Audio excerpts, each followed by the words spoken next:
नमस्कार। आज हम बात करेंगे कि आखिर क्यों भारत को दुनिया का दवा खाना कहा जाता है। कैसे भारत पूरी दुनिया को दवाइयाँ उपलब्ध कराता है और इसका असर भारत की अर्थव्यवस्था और अंतर्राष्ट्रीय छवि पर क्या पड़ता है। चलिए शुरू करते हैं। सबसे पहले समझते हैं भारत की फार्मा इंडस्ट्री की ताकत क्या है। आपको बता दूं कि भारत दुनिया का सबसे बड़ा जेनेरिक दवाइयों का उत्पादक है। विश्व स्वास्थ्य संगठन WHO के अनुसार दुनिया भर में इस्तेमाल होने वाली 60% से अधिक वैक्सीन भारत में बनती हैं। भारत की फार्मा इंडस्ट्री की सबसे बड़ी ताकत है कम लागत में उच्च गुणवत्ता प्राप्त करना। भारत की दवाइयाँ कम लागत में बनती हैं लेकिन उनकी गुणवत्ता उच्च मानी जाती है।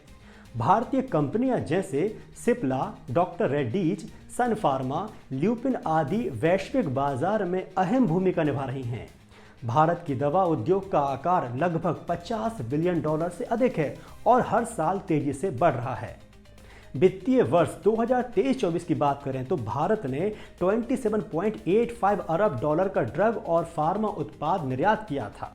इसके साथ ही वैश्विक फार्मा सप्लाई चेन में भारत की हिस्सेदारी 20% से ज़्यादा है। आपको बता दूं कि इस मामले में अमेरिका भी भारत पर निर्भर है। अमेरिका भारत में निर्मित जेनेरिक दवाइयों का सबसे बड़ा निर्यात बाजार है। UN Comtrade database of global trade के अनुसार पिछले साल भारत ने $9 अरब के फार्मा उत्पाद का अमेरिका में निर्यात किया था। आपको बता दूं कि अमेरिका में जितनी जेनेरिक दवाइयों का इस्तेमाल होता है उनमें से 47% भारत से आयात होती हैं। अब बात करते हैं जेनेरिक दवाइयों और सस्ती हेल्थ केयर सिस्टम की। भारत में बनने वाली दवाइयां पश्चिमी देशों की तुलना में 70 to 90% तक सस्ती होती हैं। इतना ही नहीं, भारत की वजह से कई विकासशील देशों में एड्स, टीबी, मलेरिया जैसी बीमारियों का इलाज सस्ता हुआ है। उदाहरण के तौर पर अफ्रीकी देशों में HIV इलाज के लिए भारत ने बहुत सस्ती दवाइयां उपलब्ध कराई थीं और यही कारण है कि भारत को गरीब देशों का सहारा भी कहा जाता है। कोविड-19 महामारी के दौरान भी भारत ने दुनिया को बता दिया था कि वह असली मायनों में दुनिया का दवाखाना है।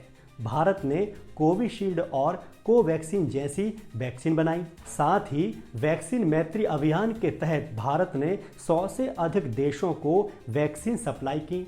अमेरिका और यूरोप भी भारत से दवाइयों और कच्चे माल पर निर्भर हैं। अब बात करते हैं रिसर्च और बायोटेक्नोलॉजी की। भारत अब सिर्फ जेनेरिक दवाइयां बनाने वाला देश नहीं है बल्कि रिसर्च और बायोटेक्नोलॉजी में भी आगे बढ़ रहा है। कैंसर, डायबिटीज और अन्य गंभीर बीमारियों के लिए नई दवाइयों पर रिसर्च जारी है। बायोटेक्नोलॉजी स्टार्टअप्स और रिसर्च इंस्टीट्यूट इस क्षेत्र को और मजबूत कर रहे हैं। भारत धीरे धीरे नवाचार इनोवेशन की दिशा में भी बड़ा खिलाड़ी बन रहा है। इसमें कोई दो राय नहीं है कि भारत की फार्मा इंडस्ट्री दुनिया पर धीरे धीरे राज कर रही है, लेकिन भारत के सामने भी चुनौतियां कम नहीं हैं।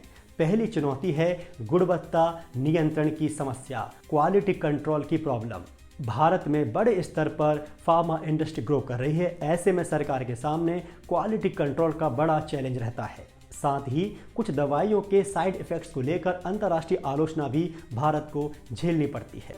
इसके अलावा दवाइयों के कच्चे माल के लिए हम चीन पर निर्भर हैं, जो एक बहुत बड़ी चुनौती है। हालांकि भारत धीरे धीरे इस निर्भरता को कम करने के लिए कदम उठा रहा है। इन चुनौतियों के बावजूद भारत के लिए फार्मा इंडस्ट्री अवसर प्रदान करती है। बढ़ती वैश्विक मांग से भारत को निर्यात में बड़ा लाभ प्राप्त हो रहा है। भारत हेल्थ केयर हब बन सकता है, जहां दवा के साथ साथ मेडिकल टूरिज्म भी बढ़ेगा। आयुर्वेद और पारंपरिक चिकित्सा पद्धतियों का भी निर्यात बढ़ रहा है, जो भारत के लिए बहुत पॉजिटिव है। इसके साथ ही सरकार की मेक इन इंडिया और आत्मनिर्भर भारत नीतियां दवा उद्योग को और मजबूती देंगी। तो दोस्तों, यही कारण है कि भारत को सही मायनों में दुनिया का दवा खाना कहा जाता है। भारत ने साबित किया है कि वह न सिर्फ अपने लोगों को बल्कि पूरी दुनिया के लिए सस्ती और प्रभावी दवाइयां उपलब्ध कराकर मानवता की सेवा कर सकता है। आपको क्या लगता है, आने वाले वर्षों में भारत क्या वैश्विक स्वास्थ्य का सबसे बड़ा केंद्र बन पाएगा? कमेंट में ज़रूर बताइए और वीडियो को लाइक व शेयर करना न भूलें।